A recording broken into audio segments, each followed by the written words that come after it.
Bon, je vous présente mon banc d'essai moteur.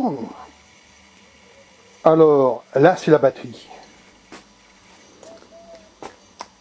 Là c'est le support à roulette pour pouvoir le déplacer. Là c'est le moteur. Tout le monde a reconnu un Alpine 1600S. Et puis, derrière, pour pouvoir le faire monter en température, on y a adapté un petit radiateur avec un petit tableau de bord. Alors le radiateur qui normalement était monté horizontalement, là ici pour les besoins de la cause a été monté verticalement. C'était plus commode pour disposer les durites. Bon là on reconnaît la tuyauterie de chiottes authentique, là ici en PVC. Et là, comme le bouchon de remplissage était mal situé, on a fait un système de remplissage beaucoup plus sophistiqué, n'est-ce pas, qui gravitairement, à travers un jeu de durites allant de plus en plus petit diamètre pour pouvoir s'adapter sur la prise de purge, permet de remplir le réservoir. Là, ici, dans cette durite-là, qui sert à fixer le réservoir d'essence. Alors, le réservoir d'essence, bon, c'est un réservoir de mètre cylindre qui, pour la circonstance, a été déclassé pour être réhabilité en réservoir, mini-réservoir d'essence. Là, ici, dans l'emboîtement des durites, j'ai mis un capillaire pour mesurer la température de l'eau. Et puis là, on a un superbe tableau de bord sur lequel on a un voyant de présence tension, un commutateur de marche arrêt et puis le bouton pouce-phare pour le démarreur. Alors, voilà, le démarreur, là, ici, on l'a protégé un petit peu les câbles parce que les pots d'échappement ne passent pas très loin. Même chose ici pour le démarre par lui-même. Là il y a une tôle de protection qui est d'origine d'ailleurs et qui a été ici revêtue d'une protection anticalorique. Même chose pour la bobine d'allumage.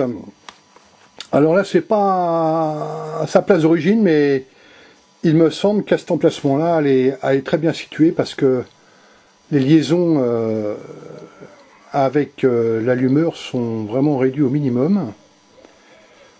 Et voilà. Alors le moteur, lui, il a eu quelques petites modifications, hein. Il a un arbre à cam qui vient de chez Ferry.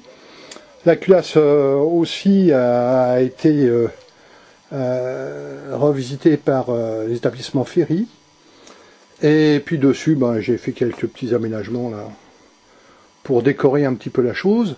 L'allumeur, je dirais simplement que c'est un allumeur spécial. Voilà. Les carburateurs, bah, ce sont les nouveaux carburateurs Bébert double corps et qui ont l'avantage de ne pas avoir de jeu du tout. Alors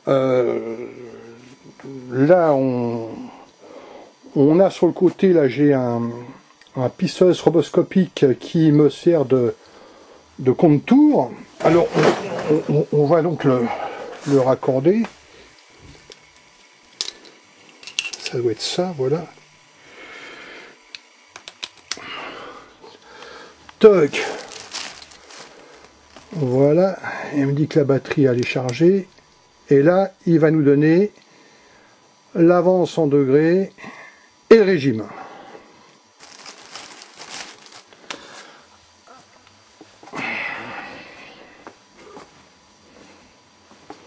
Alors, je vais essayer de le démarrer d'une seule main, bouton on.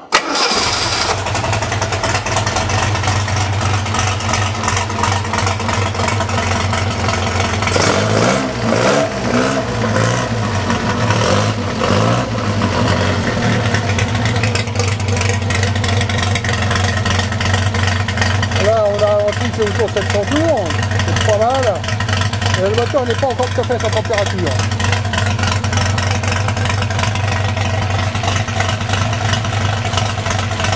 C'est pas commode d'une main, je sais. Mais l'avance, elle est bien.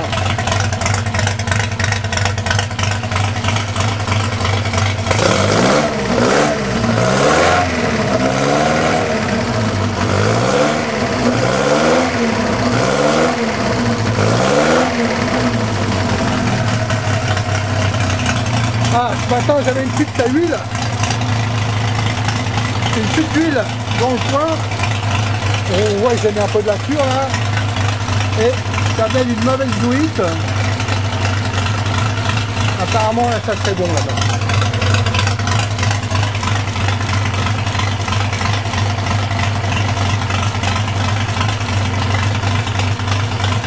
Là j'ai mis une durite pour bypasser le radiateur d'huile parce que évidemment le radiateur d'huile qui est sur la caisse, on ne peut pas le brancher là.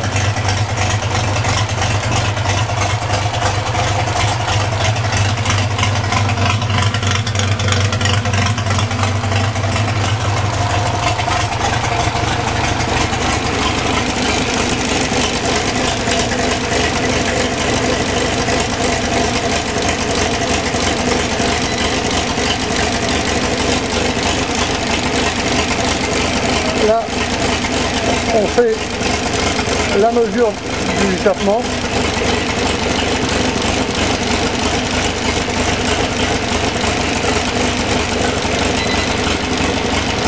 Ça donne une idée. Là, de l'équilibrage des échappements. C'est pas correct parce que en même temps, je regarde l'indicateur et celui-là est un peu plus froid que les autres.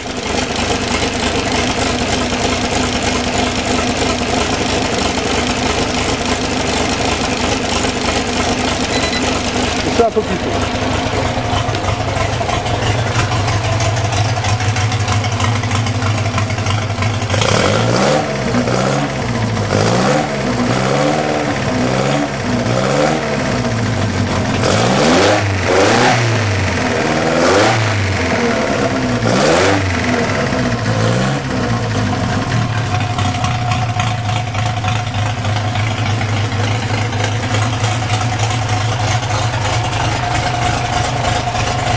La température ici est affichée en degrés Fahrenheit, c'est de la récupération.